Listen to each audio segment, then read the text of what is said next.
Amen. Je suis content déjà de vous retrouver, parce que j'ai été malade pendant une paire de fois et je suis content d'être au milieu de vous. J'avais préparé un message. Ouais, c'est vrai que c'est difficile, hein. C'est sur le jeûne, parce que dans 15 jours, on va jeûner. Amen. Gloire à Dieu. On va observer une semaine de jeûne en tant qu'Église, en tant que communauté. Et je pense que c'est bien qu'on reconnaisse notre état chacun. Et moi, aujourd'hui, je ne veux pas faire comme si tout allait bien. Il y a des douleurs qui nous laissent sans voix. Mon cœur de pasteur souffre, mon cœur de papa, mon cœur de frère, mon cœur d'ami. Et aujourd'hui, je sais qu'on est une église affectée. Amen. Alors pourquoi je dis amen? Parce que moi, je rends gloire à Dieu pour ça. Cette épreuve qui arrive, ça me montre que j'ai un cœur, que chacun d'entre nous en a un. Et se réjouir avec son frère et sa sœur et pleurer avec lui, on le mesure vraiment, non? Et moi, je suis heureux de ce que je ressens parce que j'aime cet état de cœur, qui est aussi l'état de cœur de Dieu, qui nous accompagne pendant ce temps d'épreuve, ce temps de douleur. Mais j'aimerais dire en même temps, avec beaucoup de respect, que notre douleur ne doit pas annuler l'appel de Dieu. Amen. On arrivera à le confesser ce matin, ça? Parfois même, je trouve que elle le rend plus audible. Le Seigneur, quand il nous humilie, ce n'est pas pour nous détruire, mais pour nous ramener à lui. Amen. Et je commencerai par ça. Le jeûne commence par l'humiliation du cœur, pas par l'effort. Alors souvent, le mot humilier, il fait peur. On l'associe à la honte, à l'écrasement. Mais dans la Bible, s'humilier devant Dieu, c'est pas se rabaisser, c'est cesser de se défendre. Et je pense qu'il serait bien qu'on s'abandonne tous à Dieu aussi ce matin, dans les prochains jours, qu'on reconnaisse qu'on a le droit aussi d'enlever cette carapace et de pouvoir dire à Dieu qu'on vient s'humilier sous sa toute puissance. C'est dans 1 Pierre 5, verset 6. Qui pourra encore prétendre maîtriser sa vie? Qui pourrait dire je contrôle tout? Quand la maladie, quand la mort intervient, ça nous rappelle une vérité qu'on oublie trop souvent, c'est qu'on est fragile et qu'on n'est pas souverain. Et ce rappel, aussi douloureux soit-il, c'est un rappel à revenir à Dieu avec vérité. J'ai envie de vous dire qu'on ne jeûne pas ce matin, on ne va pas jeûner pendant cette semaine de jeûne pour être aimé par Dieu, mais on jeûne parce qu'on est aimé de lui. Amen. Vous y croyez ça? Et ce n'est pas une punition spirituelle, le jeûne. Ce n'est pas le but, c'est d'aimer se faire souffrir. Le Seigneur, il n'aime pas nous voir souffrir. Mais c'est une invitation à une relation plus profonde avec Dieu. Ce n'est pas une grève de la faim, c'est ton cœur qui dit « Tu es ma vraie nourriture ». On est d'accord que l'être humain doit se nourrir, sinon on meurt. Il faut s'alimenter, il faut boire. Amen. Mais le sens du jeûne, c'est faire un arrêt de ce qui m'alimente physiquement pour pouvoir me concentrer à m'alimenter spirituellement. On est fait en 3 parties, le corps, l'âme et l'esprit. Et la prière, la présence de Dieu est ce qui alimente tout mon être. Le corps, l'âme et l'esprit. J'aime bien ce proverbe qui dit « Ne sois pas sage à tes propres yeux, crains l'Éternel et détourne-toi du mal. Ce sera la santé pour tes muscles et un rafraîchissement pour tes os. » Le fait de jeûner, d'entamer une relation plus profonde avec Dieu, ça va forcément influencer tout notre être.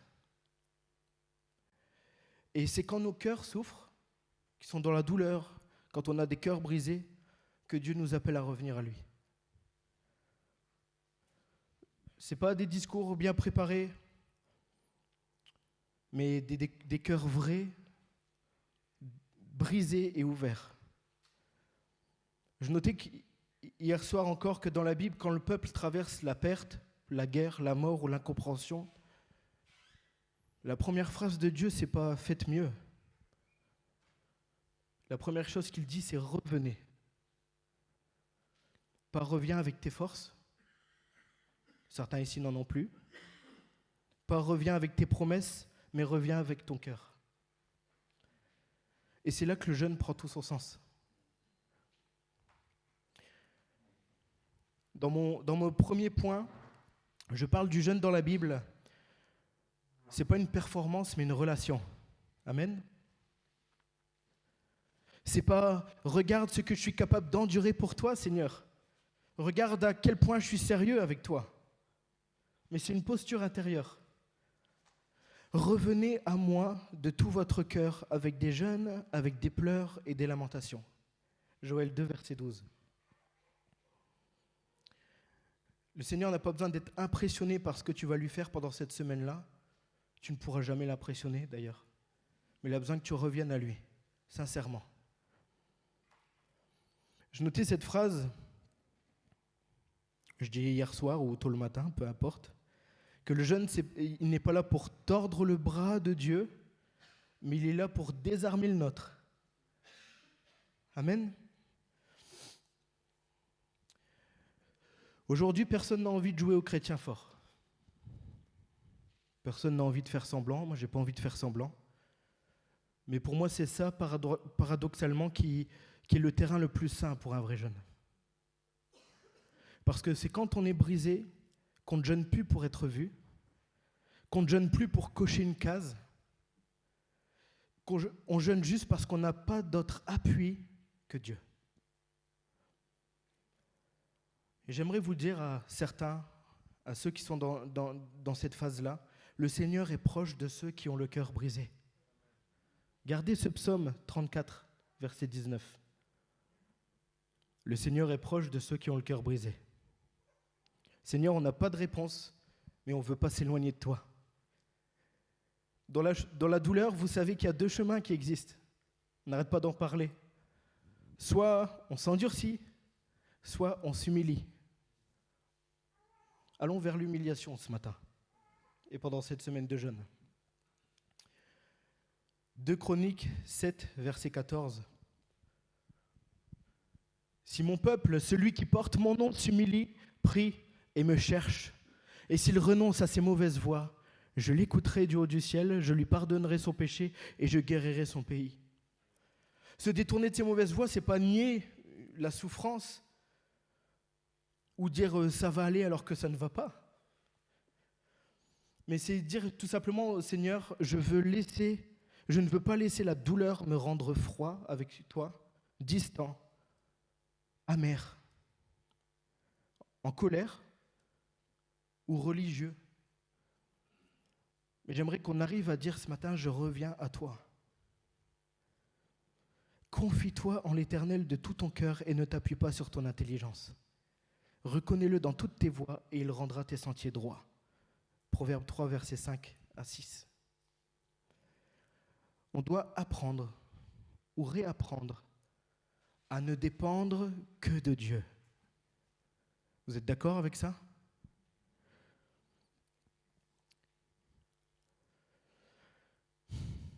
J'ai envie de dire aussi qu'il ne faut pas croire que ton jeûne, dans la semaine que tu passeras dans 15 jours, à partir du 26, là, va provoquer un changement quelconque chez Dieu. Mais c'est toi qui te mets en meilleure condition spirituelle. Et cela ça amplifie tes capacités à écouter Dieu et à entendre sa voix. Je parlais encore hier. Pour moi, c'est comme une fréquence radio. Vous savez, quand vous mettez la radio et que vous entendez ces grésillements, que la chaîne est un peu perturbée, que vous entendez mal la voix, c'est ce que permet le jeûne. De ne plus être embrouillé par d'autres fréquences, mais de bien se calibrer sur la fréquence de Dieu. De bien entendre sa voix. Surtout dans les moments que nous vivons en tant qu'Église. Nous avons plus que jamais besoin, chacun individuellement et collectivement en tant qu'assemblée, d'entendre la voix de Dieu. sans détour, sans parasite, sans rien qui vienne nous embrouiller. Qu'est-ce qui t'embrouille ce matin? Quelle est ta dépendance? Qu'est-ce qui te parasite? C'est ce que tu dois lâcher pendant aussi cette semaine de jeûne. Le Seigneur profite de cette semaine de jeûne pour anéantir toutes les tentations. Le Seigneur profite de cette semaine où nous nous mettons à part pour lui, pour vraiment anéantir tout ce qui nous retenait captifs. Amen.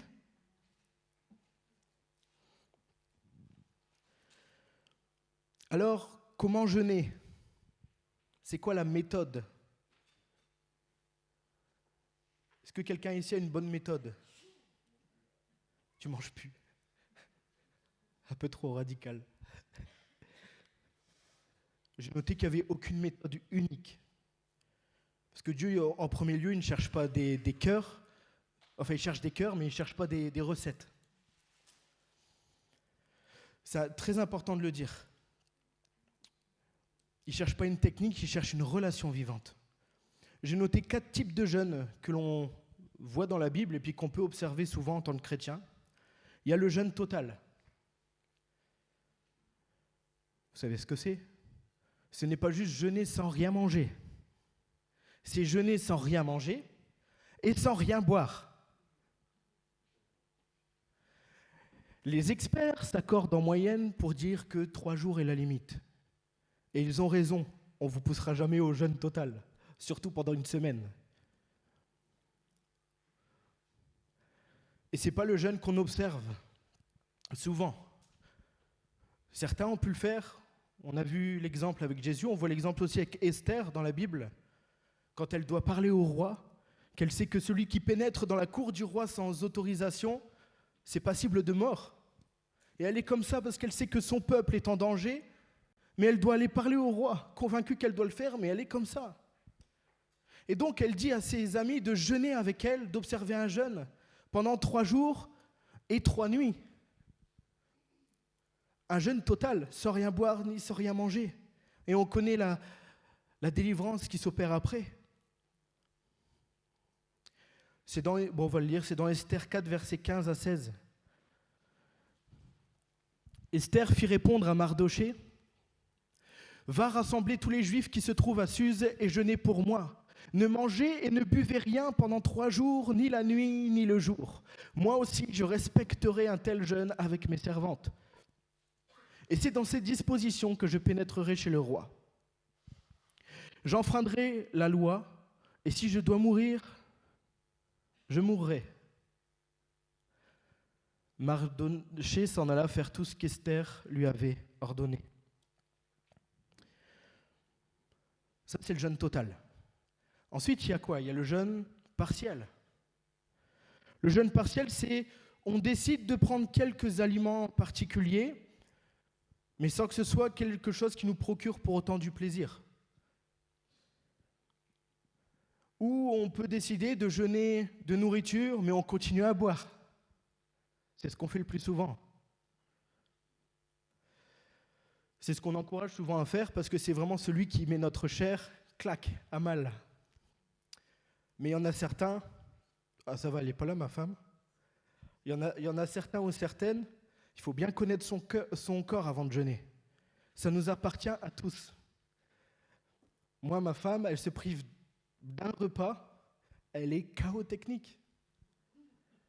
Je m'en souviendrai, je pense, toute ma vie, j'espère, mais c'était trop drôle. Je vous le raconte, on a le temps, je ne sais pas combien de temps ça va prendre ce matin, encore hier, je changeais tout ce que je disais. Mais on parle, on est ensemble. Et donc, le matin, on a nos habitudes bien précises. Moi, j'ai l'habitude, je vais lever les filles, je leur prépare à manger, etc. Je prépare celui aussi de ma femme. Hein. On a chacun nos habitudes. Et ma femme, elle est réglée comme une horloge depuis qu'elle est petite. Elle se lève tout le temps à la même heure, elle mange toujours la même chose, c'est incroyable. Et j'en profite, elle n'est pas là, je balance, mais elle a son bol de lait et ses 2 brioches. Et si on lui change, ça ne va pas. Si on lui change, ça ne va pas. J'ai fait l'expérience une fois, je ne la ferai pas une deuxième fois. Et elle rentre un jour du travail, il était 17h par là, et puis elle me fait: « J'en peux plus, j'ai mal au ventre. J'ai mal au ventre, je sais pas ce que j'ai. Et puis elle était aigrie. Aigrie comme je ne sais pas quoi. Elle arrive et puis elle fait, mais je sais pas ce qu'il y a. Et puis elle commence à se plaindre, et puis ci, et puis ça, je fais, oh 2 minutes, bonjour, comment ça a été ta journée? Et puis, à un moment donné, elle passe devant la table, on passe ensemble, et puis on voit son bol de lait qui est intact, pas touché, et ces 2 brioches qui sont devenues des parpaings. Et elle fait, bah c'est ça, je comprends mieux. Puis elle a retrouvé d'un coup son sourire. Rien que parce que son corps l'a mis en alerte, parce qu'elle avait loupé son petit déjeuner, toute la journée, elle n'était pas bien. Vous vous rendez compte? Mais c'est pour ça que c'est important, c'est un petit témoignage, mais pour dire qu'il faut bien connaître votre corps. À force de jeûner, il y a même des fois où j'ai cassé mes propres jeûnes, parce que je me suis rendu compte que ça partait en orgueil et que ce n'était pas ce que Dieu voulait. S'il y a bien quelque chose que j'ai compris pendant les jeûnes que je fais avec Dieu, qu'ils soient individuels ou les jeûnes d'église, c'est que le but du jeûne en premier, c'est pas de te faire souffrir, c'est de te rapprocher de Dieu, d'avoir une relation plus profonde. À partir du moment, j'en parlerai après dans un 3e point, les jeûnes qu'il ne faut pas observer, mais à partir du moment où c'est quelque chose qui te fait souffrir, que tu vois comme une obligation, quoi, ça s'appelle un jeûne légaliste. Ne le fais même pas. Ça ne sert à rien, c'est une perte de temps. Comme entre midi et 2, quand tu jeûnes, tu dis je ne mange pas, mais tu es avec tes collègues de travail, tu ne peux pas te mettre à part. Ça, avant, je me disais, je dois quand même jeûner, parce que j'ai promis à Dieu que c'était... Mais non. Si tu n'as pas la possibilité de pouvoir te mettre à part, mange. Vous voyez ce que je veux dire? Il faut qu'on apprenne à sortir de ce côté légaliste, où on se dit que parce que j'ai publié, moi Thibaut, que je ne ferai pas de nourriture dans ma bouche pendant une semaine, que je boirai que de l'eau, etc. Est-ce que le café compte? Est-ce que l'eau aromatisée, c'est tricher? Stop. Ce que le Seigneur veut, surtout pendant cette semaine-là, je vous en parlerai en conclusion, c'est une humiliation des âmes. Peu importe la façon dont tu opères ton jeûne, peu importe ce qui va arriver, peu importe si tu fais qu'un repas ou 2 ou 3. Et d'ailleurs, je vous invite à ne parler à personne de comment vous jeûnez. Et je m'excuse premièrement, je vous demande sincèrement pardon. Je sais qu'il y avait des personnes une fois que je suis allé voir, ou des personnes qui sont allées me voir, toi tu jeûnes comment? Mais on ne se rend pas compte des fois que on met un petit truc, un dépôt malsain sur la personne et elle doit combattre avec pendant sa semaine. Ne parlez même pas de la façon dont vous jeûnez. Ça vous appartient, c'est personnel. Le Seigneur Jésus lui-même nous encourage à la discrétion, de ne pas prendre l'air triste, mais de nous parfumer. Et donc, rien que pour ça, ne parlez s'il vous plaît à personne de la façon dont vous jeûnez. Ok? Et donc, il y a Daniel, dans l'exemple du jeûne partiel, qui ne fait pas un jeûne total, il se prive de ce qui lui est agréable. Qu'est-ce qui nous est agréable à nous? Donc pendant 3 semaines, Daniel s'est abstenu de plaisir personnel pour chercher la faveur, la sagesse et la compréhension de Dieu. En ces temps-là, moi, Daniel, je fus 3 semaines dans le deuil, je ne mangeai aucun mets délicat. Il n'entra ni viande ni vin dans ma bouche, et je ne moignis point jusqu'à ce que les 3 semaines fussent accomplies. On a tendance à parler que des mets délicats, mais il ne sait pas oint non plus. Soindre pour le peuple de Dieu à cette époque-là, c'est soindre donc, pour se laver, une cruche d'eau, ou des fois une cruche d'huile, une cruche de parfum, peu importe, mais c'est l'eau pour le peuple de Dieu, c'est la purification. Pendant 3 semaines, il ne sait pas oint. Ça veut dire qu'il n'a pas pris soin de son être, de son corps. Parce qu'il voulait chercher la compréhension de Dieu. Alors ça ne veut pas dire que vous ne devez pas vous laver pendant une semaine. Sauf si Dieu vous le met à cœur, mais parlez-nous ça un maximum, s'il vous plaît. Ça fait du bien de rire aussi, non? Ce qui est important de retenir, c'est que pendant 3 semaines, Daniel s'est abstenu de plaisir personnel. Il s'est abstenu de tout ce qui pouvait le distraire ou embrumer son esprit. On parle du vin, c'est quelque chose qui vient perturber ton esprit, l'alcool. Mais il y a des choses qui existent maintenant qui n'existaient pas à l'époque. On va en parler, ça aussi? Les réseaux sociaux, les jeux, les Instagram, tout ce que vous voulez. Ben, j'en profite aussi, moi, pour faire une razzia de ça. On dit souvent, jeûner, le principe du jeûne, c'est quoi? C'est En France, rien que le mot déjeuner, ça signifie casser le jeûne de la nuit. Donc on mange. En anglais, c'est breakfast, c'est pareil. Donc on vient casser le jeûne de la nuit. Donc oui, il y a bien dans la chair, jeûner, ça signifie bien faire une privation de la nourriture. Mais moi, je vous invite aussi à faire une privation de vos dépendances, de nos dépendances. Parce que je ne me vois pas, Thibaut, moi, jeûner, passer du temps avec Dieu, recevoir des choses, et ensuite scroller pendant 2 heures sur je ne sais quelles applications. Je vais tout perdre. Et on n'avancera pas avec Dieu comme ça. Donc si à chaque fois, certains disent, mais est-ce qu'on peut jeûner de ci, de café, d'Instagram, mais fais tout ce que... Vous savez ce que j'ai envie de vous dire ? J'ai envie de vous dire que c'est dans ces moments-là, c'était pour après, mais je vous dis, je pars dans tous les sens, j'espère que je reste structuré, mais c'est dans ces moments-là où quand vous supprimez vos habitudes, le jeûne, c'est comme un miroir de votre cœur. Quand vous jeûnez et quand vous vous privez de choses que vous avez l'habitude d'alimenter, c'est comme un miroir intérieur, ça révèle ce qui nous domine. Enlève ce que tu as l'habitude d'alimenter là, ta nourriture, ton plaisir, tes écrans, les distractions. Tout ce qui va rester va remonter pendant cette semaine. La colère, de la fatigue, de la frustration, des blessures non réglées. Des fois, les dépendances qu'on a, c'est pour éviter de régler certaines choses. Et Dieu ne fait pas ça pour nous accuser, il fait ça pour nous guérir. Amen. Je voudrais qu'on prenne 1 Corinthiens 6, verset 12, ensemble. Tout m'est permis, mais tout n'est pas utile. Tout m'est permis, mais je ne me laisserai pas dominer par quoi que ce soit. Vous pouvez dire amen à ça ce matin ? Donc oui, tu as beaucoup de moyens à ta disposition, mais tu ne dois pas te laisser dominer par eux. Amen. Ensuite, on a vu le jeûne donc total, le jeûne partiel, et ensuite il y a les jeûnes individuels ou collectifs. Le jeûne individuel, c'est je prends une décision seule. Ce n'est pas l'Église, c'est moi qui décide de me lancer dedans, je ressens l'appel de Dieu pour lui rendre ce jeûne.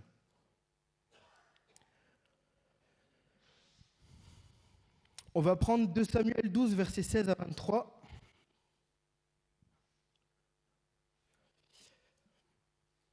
Le Seigneur m'a demandé de le prendre, donc je le fais. David pria Dieu pour l'enfant et jeûna. Lorsqu'il rentra, il passa la nuit couché par terre. Les responsables du palais insistèrent auprès de lui pour qu'il se relève, mais il refusa et il ne mangea rien avec eux. Le 7e jour, l'enfant mourut. Les serviteurs de David avaient peur de lui annoncer que l'enfant était mort, car ils se disaient « Lorsque l'enfant était encore vivant, nous lui avons parlé et il ne nous a pas écoutés. Comment oserons-nous lui dire que l'enfant est mort ? Il réagira mal. » David s'aperçut que ses serviteurs parlaient tout bas entre eux et comprit que l'enfant était mort. Il leur demanda « L'enfant est-il mort ?»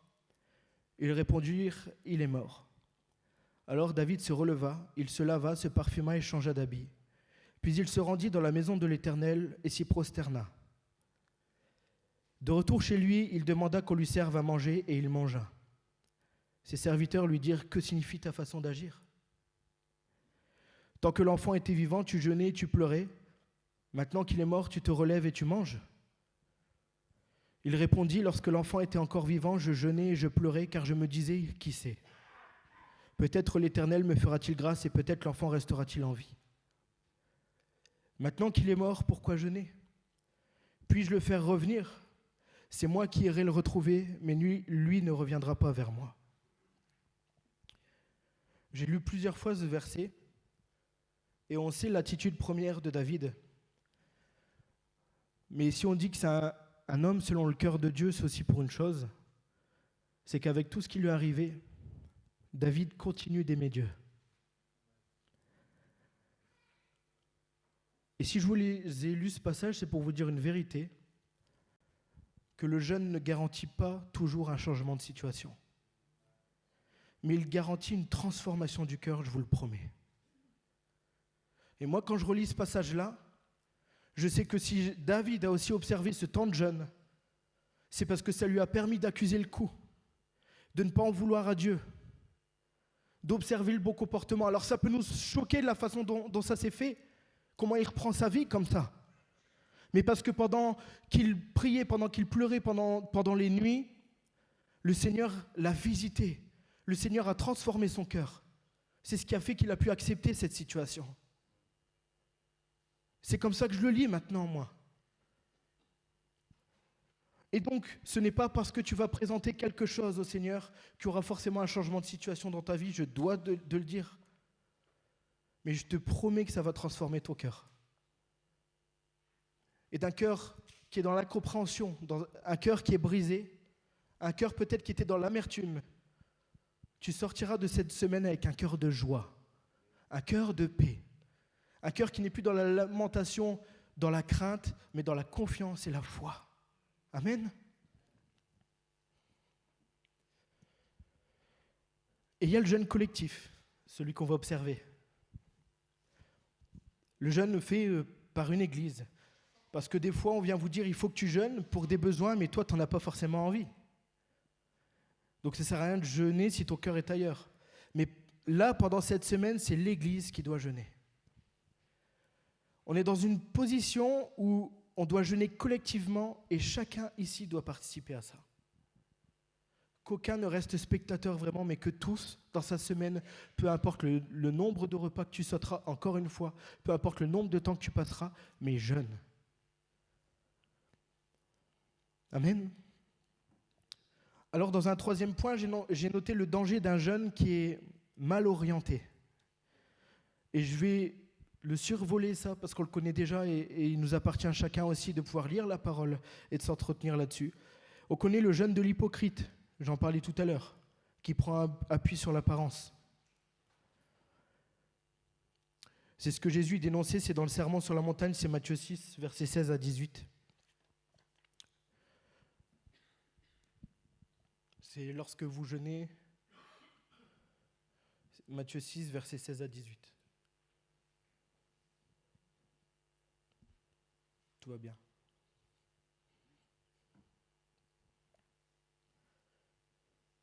Je te l'avais pas donné? Scusi. Lorsque vous jeûnez, ne prenez pas un air triste comme les hypocrites. En effet, ils présentent un visage tout défait pour montrer aux hommes qu'ils jeûnent. Je vous le dis en vérité, ils ont leur récompense. Mais toi, quand tu jeûnes, tu parfumes ta tête et laves ton visage, afin de ne pas montrer que tu jeûnes aux hommes, mais à ton Père qui est là dans le lieu secret, et ton Père qui voit dans le secret te le rendra. Amen. On ne joue pas au super spirituel pendant cette semaine-là. Comme le pharisien, je pensais à lui, c'est dans la parabole. Vous vous souvenez là, dans Luc, dans les 15-18, où il se glorifie de passer 2 fois, je crois, d'observer 2 fois dans la semaine le jeûne. Au final, ce n'est pas lui qui a eu la récompense, c'est le publicain. C'est ça, je ne retrouvais pas le mot. Je crois que c'est dans Luc 18, vous regarderez tout ça. Et c'est pour ça que Jésus préconise la discrétion, pour qu'on ait vraiment la récompense attendue. Amen. Pourquoi vas-tu jeûner dans cette semaine-là? Quelles sont tes motivations? Déjà, dans l'Ancien Testament, je notais que les auteurs ils nous mettaient en garde contre les mauvaises intentions. Dans Zacharie 7, verset 5, « Dis à tout le peuple du pays et aux sacrificateurs, quand vous avez jeûné et pleuré au 5e et au 7e mois, et cela depuis 70 ans, est-ce pour moi que vous avez jeûné ?» Et il y a aussi dans 1 Roi 21, verset 9 à 10, où vous voyez que Jézabel a convoqué un jeûne collectif, mais dans le but d'accuser injustement Naboth, qui refusait de vendre sa vigne. Donc il y a aussi des mauvaises motivations pour le jeûne. Si ton jeûne cherche les regards, il a déjà perdu sa récompense. Donc soyons revêtus d'humilité pendant cette semaine-là, que nous puissions rester dans cette discrétion, mais que tous participent. Amen. Ensuite, je notais les jeûnes qu'il ne faut pas faire, les jeûnes de pression sur Dieu. Ça nous paraît logique, mais Combien de fois involontairement on le fait? Je vais jeûner pour provoquer une réaction de Dieu. Tu n'as pas le choix, j'ai jeûné, tu me réponds. Tu es dans l'obligation de. C'est ce que ça veut dire, tu le prononces peut-être pas tout haut, tu l'as déjà peut-être prononcé, le résultat est le même. Tu le dis à Dieu. Jeûner, je l'ai dit tout à l'heure, ça ne consiste pas à faire pression sur Dieu, mais à obtenir une libération pour se mettre dans les meilleures dispositions pour l'écouter. Il y a un livre que je vous recommande, il coûte à peu près 12-15 euros. J'ai réussi à l'avoir à 3 euros, je crois, sur Amazon. C'est le livre de Ian Newberry. C'est une étude sur la pratique du jeûne biblique. Dans son livre, il dit « La prière accompagnée du jeûne n'est pas un moyen d'obtenir ce que nous voulons, c'est plutôt une occasion de devenir ce que Dieu veut que nous soyons. » Amen. Et ensuite, il y a le jeûne légaliste. J'en parlais encore tout à l'heure. Où il ne faut pas que ça devienne une règle. Ce n'est pas parce qu'on l'observe en tant qu'Église. Là, c'est bien que tout le monde participe, mais il ne faut surtout pas que dans ton cœur, ça devienne comme un fardeau, comme une obligation. Sinon, tu vas perdre ta joie. Le Seigneur ne cherche pas des chrétiens affamés et grincheux, il cherche des enfants disponibles. Amen. Jeûner, vous devez le voir comme se réjouir dans la présence de Dieu. Enlevez tout le côté souffrance, obligation, légalisme, enlevez tout ça. Il n'y a aucune obligation et nous ne vous dirons jamais le conseil, Bruno, moi, on ne vous dira jamais d'observer tel ou tel jeûne, de faire, sauf si vraiment on a reçu une direction de l'esprit et qu'il y a un besoin particulier ou qu'on sait que c'est comme ça qu'on doit l'observer. Mais pendant cette semaine-là, observez votre jeûne, mais observez un jeûne. Amen. Et c'est pour ça que même dans le Nouveau Testament, on voit que la pratique du jeûne, elle est occasionnelle, elle n'est pas régulière, pour justement éviter de tomber dans un légalisme. Vous le verrez, je vous donne les versets, on ne va pas les prendre, mais c'est Acte 13, versets 1 à 3 et 14, verset 23. Alors, dans un avant-dernier point, c'est quoi le jeûne que Dieu attend? Le jeûne que Dieu aime vraiment. Encore une fois, ce n'est pas Thibaut qui parle, c'est la Bible qui en parle. Et c'est dans Ésaïe 58, versets 3 à 7. À quoi nous sert-il de jeûner si tu ne le vois pas, de nous humilier si tu n'y fais pas attention? C'est que le jour où vous jeûnez, vous accomplissez vos propres désirs et traitez durement tous vos ouvriers. Votre jeûne débouche sur des procès et des disputes, sur des méchants coups de poing. Vous ne jeûnez pas comme vous le faites aujourd'hui de manière à faire entendre votre voix là-haut. Est-ce un jeûne de ce genre que je préconise, un jour où l'homme s'humilie? S'agit-il de courber la tête comme un roseau? Faut-il se coucher sur le sac et la cendre?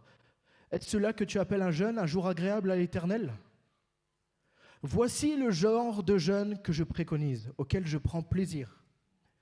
Détacher les chaînes dues à la méchanceté. Dénouer les liens de l'esclavage. Renvoyer libres ceux qu'on maltraite. Mettez fin aux contraintes de toutes sortes. Partage ton pain avec celui qui a faim, la notion de ne pas rester seul dans son jeûne, mais de partager. Et fais entrer chez toi les pauvres sans foyer. Quand tu vois un homme nu, couvre-le. Ne cherche pas à éviter celui qui est fait de la même chair que toi. Amen. Dieu ne parle pas de nourriture en premier, mais il parle de chaînes à détacher, de jougs à briser, d'opprimés à libérer. Et encore une fois, j'insiste, le jeûne n'est pas là n'a pas le pouvoir, le jeûne en tant que lui-même n'a pas le pouvoir de libérer, mais il nous rend disponibles pour que Dieu lui libère. Ok? Souvent on dit en tant qu'Église, on manque de puissance. Je manque de puissance. Mais je ne manque de rien, je n'ai rien. C'est Dieu qui a la puissance. Ce que je manque, moi, c'est que mes genoux soient usés pour que la puissance de Dieu se déverse plus en moi. Voilà comment on doit raisonner. Tu n'as rien qui ne t'a été donné par Dieu, on le sait ça. Alors c'est pour ça que la direction qu'on doit prendre en tant qu'Église, c'est l'humiliation. Pour que la puissance de Dieu, pour que les cancers fuient, pour que toutes les maladies, qu'il y ait des guérisons en grand nombre, c'est des genoux usés. Et on doit compter que sur Dieu. On le sait tout ça, amen. Alors pour ceux qui se disent comment je dois jeûner, Pose-toi cette question-là, analyse ta vie. Quelles sont tes habitudes? Qu'est-ce qui te procure le plus de confort? Quelles sont tes dépendances? Le jeûne va toujours nous bousculer dans notre confort. Parce qu'il ne veut pas que notre chair soit dans le confort, il veut que notre esprit soit dans le confort.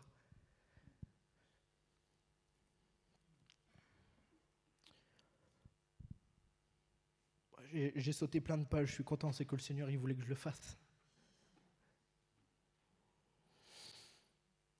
Je voudrais insister sur le fait que tu vas jeûner de nourriture, mais tu dois aussi faire attention à ton comportement. Tu ne peux pas entendre bien comme il faut la voix de ton Dieu ou retenir ses enseignements si tu ne te repens pas de tes mauvaises voies, si tu continues à être dans la colère, à ne pas prendre soin de ta femme ou de ton homme ou de tes enfants, si tu continues tes habitudes qui procurent du confort à ta chair. Cette semaine de jeûne doit être une semaine comme de pénitence, de repentance.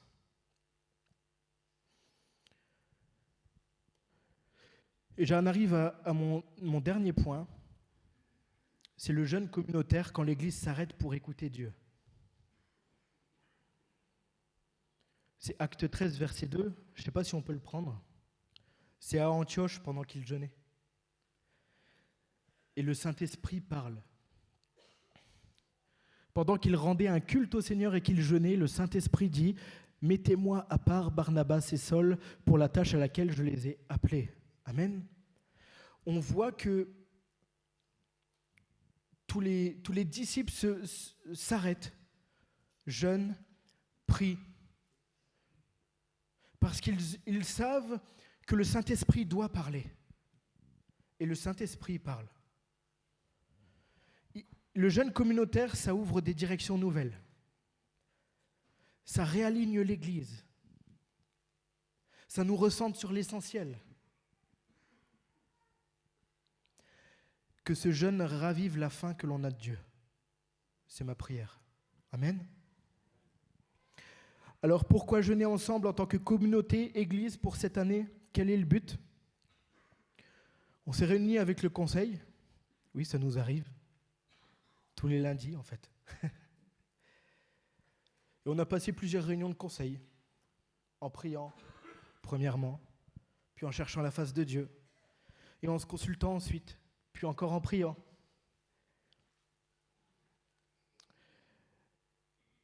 On a prié, on s'est humilié devant Dieu, et on s'est tous mis d'accord sur un thème pour ce début d'année, que beaucoup déjà connaissent déjà. Vous savez ce que c'est le thème? N'ayez pas peur de le dire, vous le connaissez déjà. La prière. C'est pareil, ça amène la repentance. La prière. La prière. Vous savez, on a beaucoup entendu parler de bruit de guerre, de conflits armés, etc. Et je me disais dans mon temps personnel avec le Seigneur, lors d'une guerre, de quoi nous avons le plus besoin chez nous, au sein de notre foyer? De quoi avez-vous le plus besoin? Là, je ne parle pas spirituellement, je parle humainement.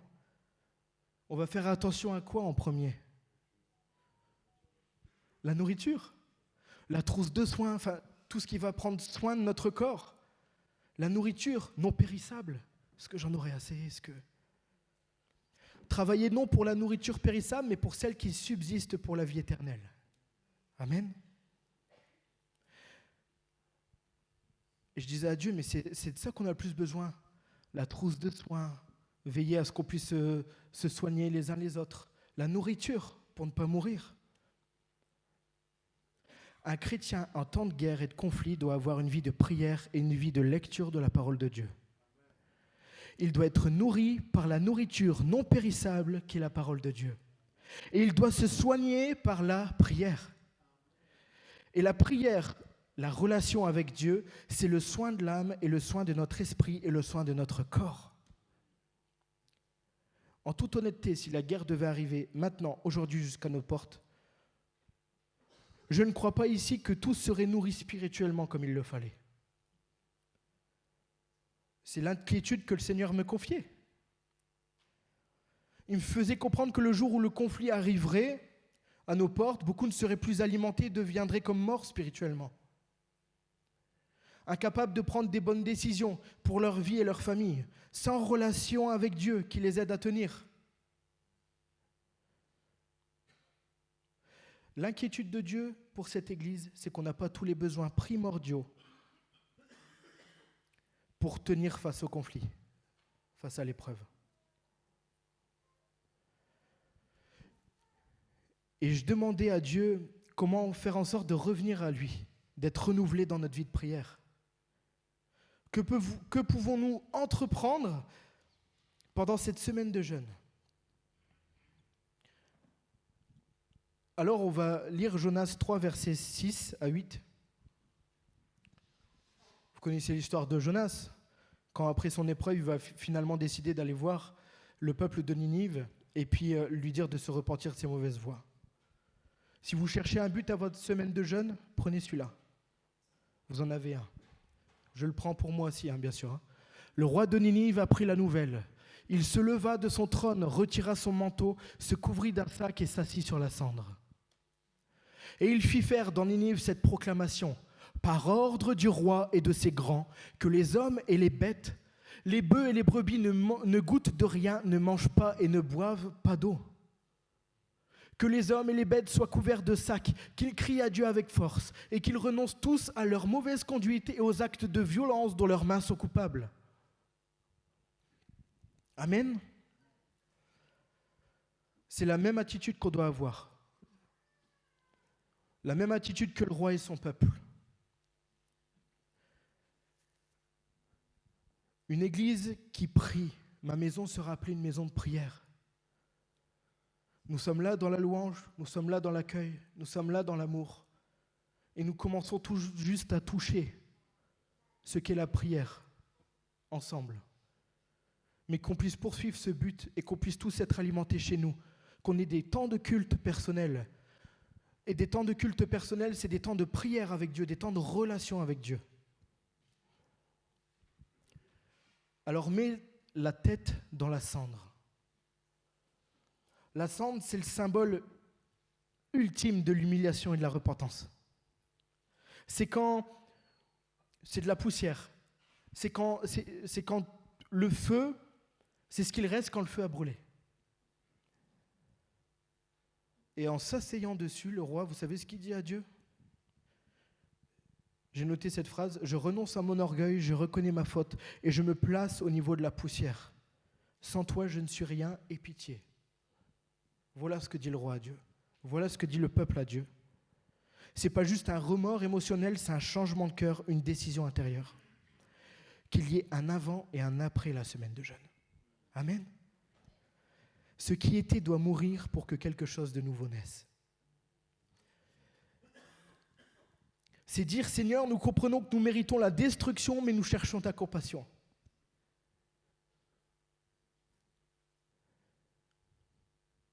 Nous devons nous humilier et si nous y arrivons, je sais que le Seigneur nous accordera à tous un nouveau départ.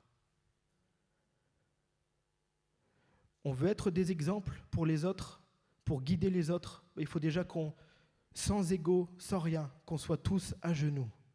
Tous à genoux. Ça me faisait penser quand je préparais le message, vous savez comment on appelle le premier jour du carême?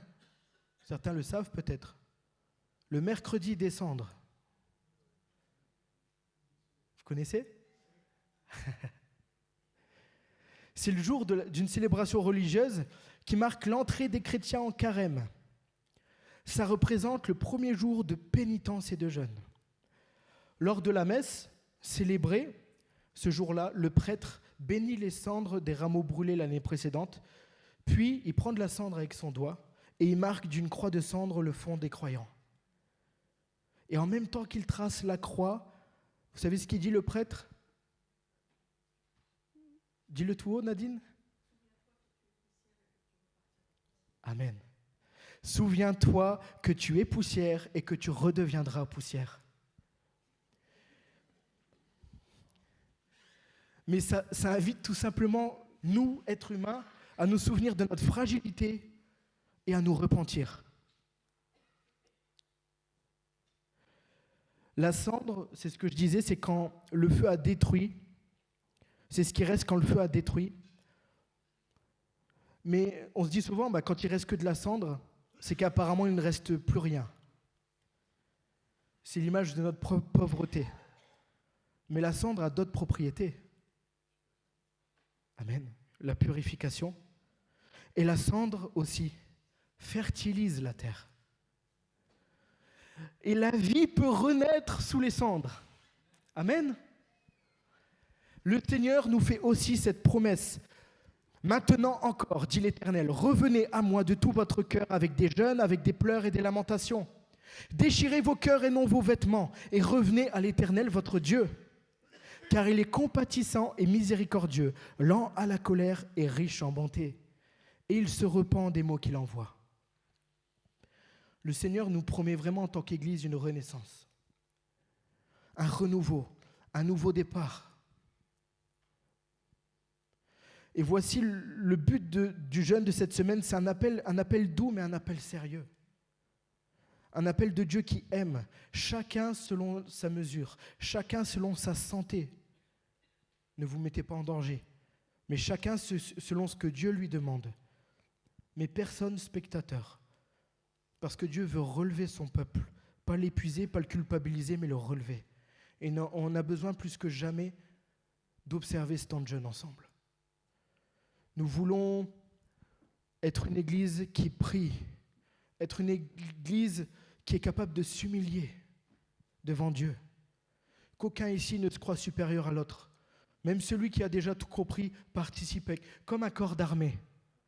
Quand le chef, il demande, je le vivais dans la police, quand il demandait à quelqu'un de faire des pompes, il le faisait avec lui. Pas pour montrer que c'était le plus fort, mais pour lui dire c'est ça un corps. En faisant du mal, tu me fais aussi du mal, je suis obligé d'en faire avec toi. Que le corps ensemble puisse se repentir. Que le corps ensemble puisse s'humilier. Que quand tu vois ton frère qui est à genoux, ne reste pas debout, ne mets-toi à genoux. Soutiens-le. Mais qu'il n'y ait pas de froideur et qu'il n'y ait pas de timidité, mais qu'il y ait vraiment une relation avec Dieu. Voilà ce que je demande. Voilà ce que le Seigneur a mis sur mon cœur. Je n'irai pas plus loin ce matin, j'ai déjà assez parlé. Mais si vous avez un but à observer, vous ne saviez pas ce que vous vouliez demander à Dieu, humiliez-vous devant lui. C'est la première chose. Le premier jour de notre semaine de jeûne, c'est ce qu'on doit faire, le mercredi des cendres. La repentance. Nous ne pourrons pas grandir en tant que communauté. Nous ne pourrons pas impacter le Douaisis, le Cambrésis, la région. On a eu des rencontres pastorales sur Anzin, enfin une rencontre interéglise, pardon. Il y a tellement d'églises qui prient pour que la région soit impactée. Mais il faut vraiment que tous aient à cœur de s'humilier devant Dieu et de reconnaître notre impuissance. Tu veux de la puissance, reconnais ton impuissance. Amen. Je vais vous laisser là-dessus, j'ai fini pour ma part, mais je voudrais qu'on puisse courber nos fronts un instant, tiens, et qu'on puisse chacun s'examiner, et qu'on puisse dire à Dieu, écoute, avec tout ce qui est arrivé, avec tout ce que je vis, peut-être que je ne me suis pas penché sur la question du jeûne. Il arrive dans 15 jours, ça commence le 26. Je ne sais pas comment jeûner. Je ne sais pas comment te faire plaisir. Viens me diriger, Père. Viens me diriger. Peut-être que des fois, j'ai trop été légaliste dans ma façon de jeûner. Peut-être que des fois, j'ai déplu à ton cœur parce que j'étais hypocrite. Mais Père éternel, là, je veux m'humilier devant toi. Il est plus que jamais temps que je rentre dans une relation profonde avec toi.